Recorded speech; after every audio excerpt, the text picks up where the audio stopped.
Hey, I'm Tamara Krinsky, and we are here at the annual IDA Awards Show, where the documentary community comes together to celebrate the best in nonfiction filmmaking.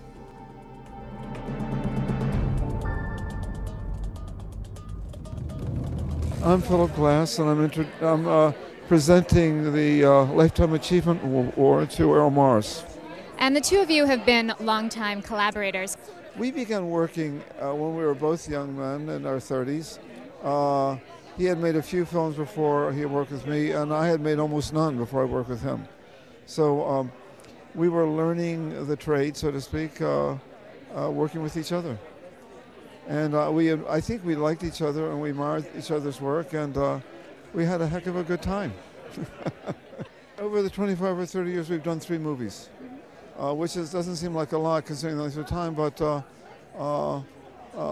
this kind of work is much slower work. You've worked in a number of different formats. What for you is unique about working on a documentary film? Well, one of the things I like about it is that the filmmaker is actually the writer. The film is made not in the pre-production but in the post-production. By that I mean that it's not you don't have a script and then you shoot the script and then you make a film. It's the other way around. You begin shooting like crazy, as much as they can, maybe a 8, 9, 10 to 1 ratio. And then out of that massive material, like a sculptor, they have to carve out of the stone, they have to carve a piece. Sometimes it's heartbreaking, the things that get left out. And yet someone who maybe has 30 hours of film and you end up with maybe an hour and a half, it has to be that way.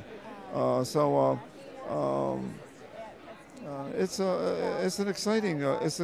It's partly exciting because, though you know what the topic is, you're not actually sure until it's over what you have. What's something about Errol Morris that you know from working with him that might surprise people? He's an excellent musician. Oh yeah, yeah. Well, he wouldn't say he's an excellent musician. He would, but he was a student at Juilliard. I call him a Juilliard dropout. That was my school too. When you write music for Errol, he's capable of saying, could you send me the score? I want to take a look at it. That's really unusual, isn't it? Yeah, definitely. Not something I knew about him. Errol's very proud of the fact that The Thin Blue Line, which is that film, as a result of making that film, the actual murderer was found, and the man who was in jail was released. Yeah, it's a pretty amazing example of the way that something on screen can actually affect something in real life. And even more amazing, when the man was released, because of the film, he sued Errol. Well, you know. Life is stranger than fiction. Sure. And I think that's what makes documentaries so interesting, is that they're not fiction, and yet you can't make this stuff up.